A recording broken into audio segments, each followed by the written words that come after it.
चलो हम जो चैप्टर पढ़ेंगे वो पढ़ेंगे हम लोग एनपीओ। नाउ बेसिकली एनपीओ क्या होता है? Not for profit organisation. Now देखो, प्रॉफिट ऑर्गेनाइजेशन तो हम लोग ने बहुत सारे क्वेश्चंस के, बहुत सारे चैप्टर्स भी पढ़े। प्रॉफिट ऑर्गेनाइजेशन का मतलब भी वही होता है कि उनका मेन मोटिव क्या होता है? प्रॉफिट कमाना। ठीक है, तुम स्कूल देख लो, क्लासेस देख लो, कोई भी बिजनेस देख लो, उनका मेन मोटिव होता है प्रॉफिट कमाना। भले वो कोई भी, मतलब कोई भी लेवल पे जाके कमाए, उनको वो सब नहीं होता है कि भाई सर्विस प्रोवाइड करना, वो सब नहीं। लेकिन जो एनपीओ होती है, जो एनजीओ होते हैं, उनका मेन एम क्या होता है? उनका मेन एम होता है लोगों की हेल्प करना, लोगों की सहायता करना। प्रॉफिट उनका कभी भी प्राइमरी मोटिव नहीं होता है, उनका वो सेकेंडरी मोटिव होता है। वो भी नहीं होता है, अगर हो गया तो हो गया, अदरवाइज जो लॉस होता है वो मेंबर्स आपस में मिलके क्या कर लेते हैं? बांट लेते हैं। ठीक है, तो अब ठीक है, अगर जैसे भले हम कहते हैं कि इनका प्रॉफिट मेन मोटिव नहीं है, लेकिन इनको भी तो वो बिजनेस चलाने के लिए पैसा चाहिए। करेक्ट, तो पैसा आएगा कहाँ से? अगर पैसे ही नहीं आएगा तो हम, वो कहते हैं ना, क्या कहते हैं उसको, लोगों की सेवा कैसे करेंगे? आज जैसे मैं बोलूँ कि चल, किसको भी बोलूँ मैं, जितेंद्र तू चल अब से सबको कंबले बांटना स्टार्ट कर। तो कंबल हम तभी बांट पाएंगे, लोगों की हेल्प तभी कर पाएंगे कि जब हमारे पास क्या होगा? पैसा होगा। करेक्ट, तो एनजीओ को ये चलाने के लिए क्या चाहिए? सबसे पहले पैसा चाहिए। तो हम लोग ये पढ़ रहे हैं अभी कि एनजीओ के पास पैसा कहाँ कहाँ से आता है। तो वो है सबसे first source of income NGO के लिए, वो होती है उनके मेंबर्स से। जो भी एनजीओ के साथ जुड़ता है, उनका एक मिनिमम अमाउंट क्या हो जाता है? फिक्स हो जाता है। जो उनको मंथली पे करना होता है, कोई कोई पूरे साल का एक साथ पे कर देता है। ठीक है, वो जो मिनिमम अमाउंट रखा जाता है, जो सिर्फ मेंबर्स पे करते हैं, आउटसाइडर्स नहीं पे करता है, वो सिर्फ मेंबर्स पे करते हैं, उसे हम क्या कहते हैं? उसे हम कहते हैं सब्सक्रिप्शन। ठीक है, तो उसे हम क्या कहते हैं? सब्सक्रिप्शन। तो तुम लोग भी ये याद रखो कि सब्सक्रिप्शन कौन पे करता है? सब्सक्रिप्शन पे करता है उनके मेंबर्स, एनजीओ के जो मेंबर्स होते हैं वो पे करते हैं। एक एक वर्ड को याद कर लो। अब सब्सक्रिप्शन अगर मैं बोलूं तो ये अपने लिए क्या होती है? इनकम। इनकम मतलब कि मेरे लिए रिसिप्ट है। ठीक है, तो ये तुम्हें आइडेंटिफाई करने आना चाहिए कि ये रिसिप्ट होती है, कि एसेट होता है, कि लाइबिलिटी होती है, या एक्सपेंस होता है। तो सबसे हम लोग बेसिक जो मेन हम लोग पढ़ रहे हैं, पहले यही तुम्हें आइडेंटिफाई करना है कि ये तुम्हारी इनकम है, या लाइबिलिटी है, या एसेट है, या एक्सपेंस है। तो फर्स्ट मैंने वहां पे लिखा सब्सक्रिप्शन। सब्सक्रिप्शन कौन पे करता है? मेंबर। मेंबर किसको पे करते हैं? एनजीओ को। तो एनजीओ के लिए पैसा आ रहा है, तो उसके लिए क्या है? ये इनकम है। तो इसके आगे मैं लिख भी देता हूँ, सब्सक्रिप्शन हमारे लिए क्या होती है? Income. Second source of income मतलब पैसा कहाँ से आता है? तो हमने ये सुना है कि ज्यादातर जो एनजीओ होती है वो किससे चलती है? डोनेशन से चलती है। डोनेशन। डोनेशन बहुत सारे लोग डोनेशन देकर जाते हैं। तो सेकेंड सोर्स ऑफ रिसिप्ट हम लोग कह सकते हैं डोनेशन, जो एनजीओ को मिलता है वो डोनेशन। ठीक है, अब देखो डोनेशन, एकदम सिंपल एग्जांपल तुम्हें समझाता हूँ मैं डोनेशन से रिलेटेड। जैसे आसपास यहाँ तो इतना चलन नहीं है, लेकिन मुंबई में जैसे गणपति लगती है या फिर नवरात्रि होती है, तो जिस एरिया में वो गणपति का बिठाया जाता है मंडप, या जहाँ पे नवरात्रि खेली जाती है, तो वहाँ के जो आसपास के लोग होते हैं, करेक्ट, वो क्या करते हैं? उनसे जाके चंदा मांगते हैं। वो चंदा मतलब क्या होता है? डोनेशन। अब वो चंदा किसके लिए मांग रहे हैं? सर भैया हमारे यहाँ पे गणपति का ये सजाया हुआ है, तो यहाँ इसके लिए डोनेशन दो। ये नवरात्रि के लिए हम कर रहे हैं, तो इसके लिए डोनेशन। तो वो पर्टिकुलर पर्पस के लिए अपने से क्या ले रहे हैं? वो लोग चंदा ले रहे हैं। तो जब भी हम लोग कोई पर्टिकुलर पर्पस के लिए चंदा देते हैं, तो उस चंदे को हम लोग क्या कहते हैं? उस चंदे को हम लोग कहते हैं स्पेसिफिक डोनेशन। Specific donation. ठीक है, तो याद रहेगा तुम्हें, स्पेसिफिक डोनेशन का मतलब होता है कि स्पेसिफिक पर्पस के लिए हमने क्या दिया है? डोनेशन दिया है। सही है, ये हो गया स्पेसिफिक डोनेशन। फिर अब जैसे हम लोग कहीं घूमने जाते हैं, कोई मंदिर मंदिर की जगह पे जाते हैं, तो हम देखते हैं कि यार ये तो मंदिर बहुत अच्छे से मेंटेन कर रखा है, ये लोगों की यहाँ पे गरीबों की हेल्प करते हैं, गरीबों को खाना खिलाते हैं, तो अपना भी मन कभी कभी कर देता है कि चलो हम भी इस मंदिर में क्या कर देते हैं? डोनेशन दे देते हैं। तो हम जब वो मंदिर में डोनेशन देते तो हम ये नहीं बोलते कि भाई ये पैसा उस आदमी के लिए खर्च करना, ऐसा नहीं देते। हम तो वहां पे जाते हैं, 500 1000 रुपया जो भी है उसमें वहां पे हम लोग देकर आ जाते हैं। तो वो जो पैसा जो मैंने बिना किसी स्पेसिफिक पर्पस के लिए दिया है, उसको हम क्या कहते हैं? तो उसको हम कहते हैं जनरल डोनेशन। दोनों चीजों का इंपॉर्टेंट है, जनरल डोनेशन, ठीक है ना। अब वापस क्या, स्पेसिफिक डोनेशन का मतलब होता है कि हमें वो सिर्फ उसी पर्पस के लिए खर्चा करना है। अगर जैसे मैंने गणपति बिठा रहा हूं मैं, अगर मैंने चंदा गणपति जी के लिया है तो मुझे उनके लिए ही वो पैसा खर्च करना है, ठीक है।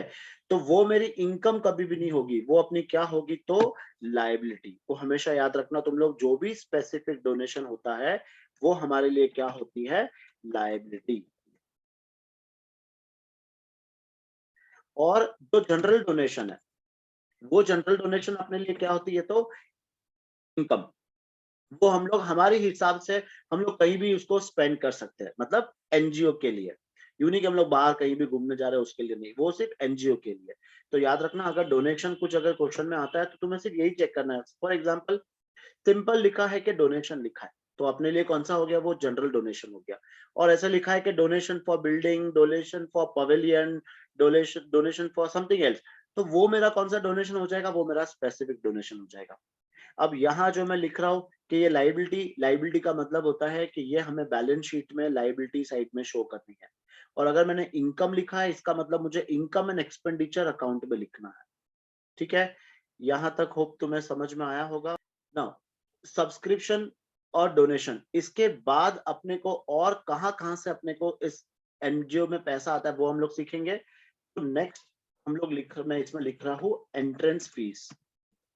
एंट्रेंस फीस को कई बार एडमिशन फीस भी बोला गया है। जैसे तुम लोग अगर धार्मिक लोग होंगे तो तुम लोग जब मंदिर जाते हो तो वो लोग कहते हो कि सर ये हमारी संस्था है, आप 501 रुपया दीजिए तो आप इसके साथ हमेशा लाइफ टाइम के लिए जुड़ जाओगे, और फिर हमेशा हमारे यहाँ से आपके पास एक न्यूज लेटर वगैरह कुछ ना कुछ आ जाएगा। तो हमने क्या किया है कि उस संस्था में जुड़ने के लिए हम लोग ने एक पैसा दे दिया, जो मेरे लाइफ मेंबरशिप, मतलब लाइफ जब तक मैं जीऊँगा तब तक वो पैसा मेरा वहाँ पे, मेरा मेंबर वहाँ पे बना रहूँगा। तो उसको हम क्या कहते हैं? उसको हम कहते हैं लाइफ मेंबरशिप फीस। तो समझना अच्छे से, लाइफ मेंबरशिप फीस और एंट्रेंस फीस, इन दोनों में डिफरेंस क्या है? सबसे पहली बात तो लाइफ मेंबरशिप फीस हम लोग पे करते हैं, लाइफ मेंबरशिप फीस हम लोग पे करते हैं, एक ही बार पे करते हैं। और हम वो पे करने के बाद अ, उस मतलब क्या कहते हैं, संस्था में हम लोग पूरी लाइफ टाइम के लिए हम लोग जुड़ जाते हैं। तो इसको हम लोग इनकम नहीं मानते हैं, इसको हम लोग क्या मानते हैं? ये हमारी लायबिलिटी होती है, इसलिए हम लोग इसको क्या करते हैं? अपने कैपिटल में ऐड करते हैं। जैसे कोई पार्टनर अपने बिजनेस में जब पैसा लगाता है तो वो उनके लिए क्या होता है? Capital, correct.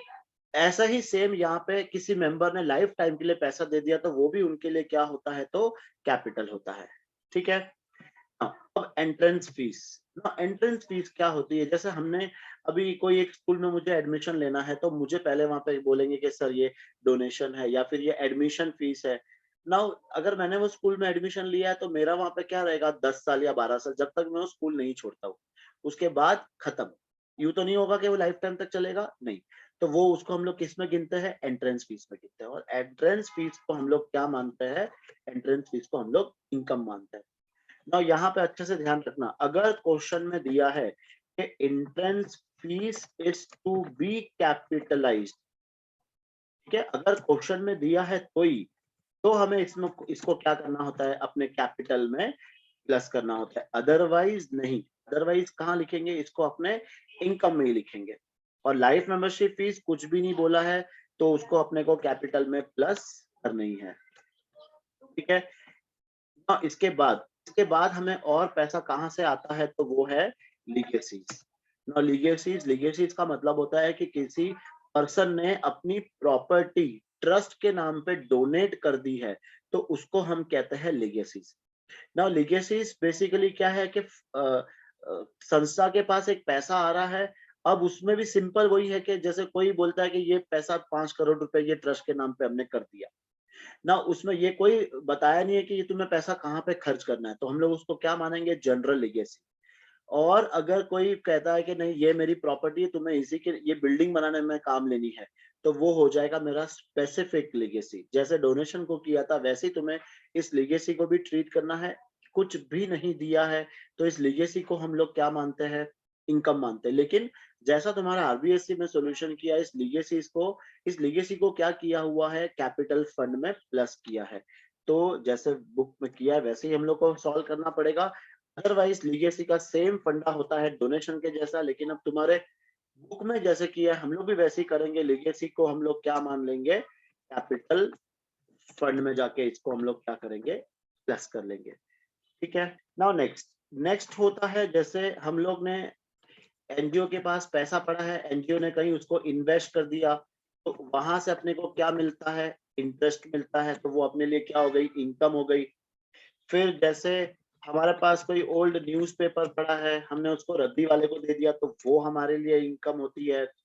फिर जैसे अपने पास कोई भंगार की चीजें पड़ी है, जैसे स्पोर्ट्स मटेरियल पड़ा है, ओल्ड स्पोर्ट्स मटेरियल पड़ा है, उसको हमने भंगार में बेच दिया, तो ये हो गई अपने लिए एक और रिसिप्ट हो गई, अपने लिए इनकम हो गई।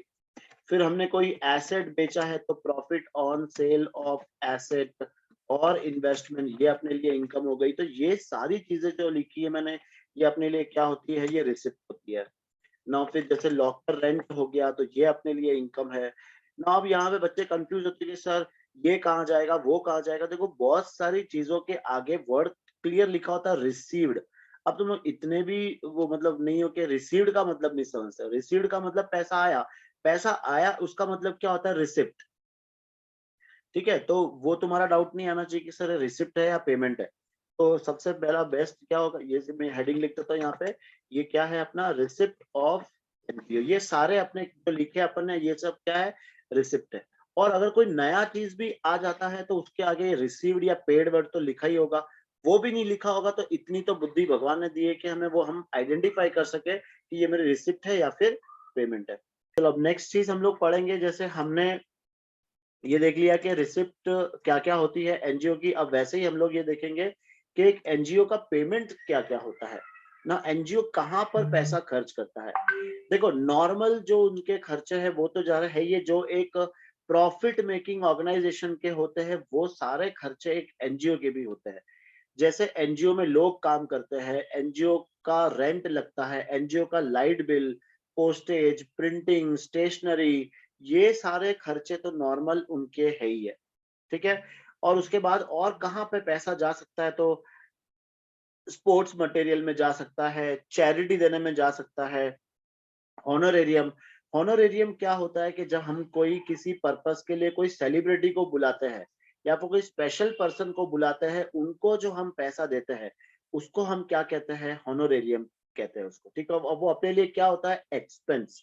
याद रखना, हम किसी को पे कर रहे हैं तो अपने लिए क्या है, एक्सपेंस। फिर हमने फर्नीचर खरीदा, हमने मशीन खरीदी, बिल्डिंग खरीदी, इन्वेस्टमेंट खरीदा और दूसरे सारे एक्सपेंस ना। अभी मैं सिर्फ ये बात कर रहा हूँ कि एनजीओ की रिसिप्ट क्या होती है और पेमेंट क्या होती है। ठीक है। अभी जो हमने दो टॉपिक पढ़ा वो सिर्फ यही था कि रिसिप्ट क्या होती है और पेमेंट क्या होती है। हमने ये नहीं पढ़ा कि वो इनकम वगैरह वो सब बाद में देखेंगे। लेकिन अभी फिलहाल जो टॉपिक हम कवर कर रहे हैं वो क्या है कि एक एनजीओ की रिसिप्ट क्या होती है और पेमेंट क्या होती है। क्योंकि हो सकता है छोटे छोटे क्वेश्चन 2 मार्क्स के लिए, 3 मार्क्स के लिए, 4 तो बहुत मुश्किल है, लेकिन 2 और 3 मार्क्स के लिए तुम्हारे ऐसे क्वेश्चन आए जहां पे तुम्हारे एक लिस्ट दे रखी होगी और तुम्हें वो आइडेंटिफाई करना होता है कि ये तुम्हारा रिसिप्ट है या फिर पेमेंट है। ठीक है। तो उसके लिए हम लोग ये चीज पढ़ रहे हैं कि एक एनजीओ की, एक एनपीओ की रिसिप्ट क्या होती है और पेमेंट्स कहाँ पे जाते हैं, उनके पैसे कहाँ पर जाते हैं। ठीक है।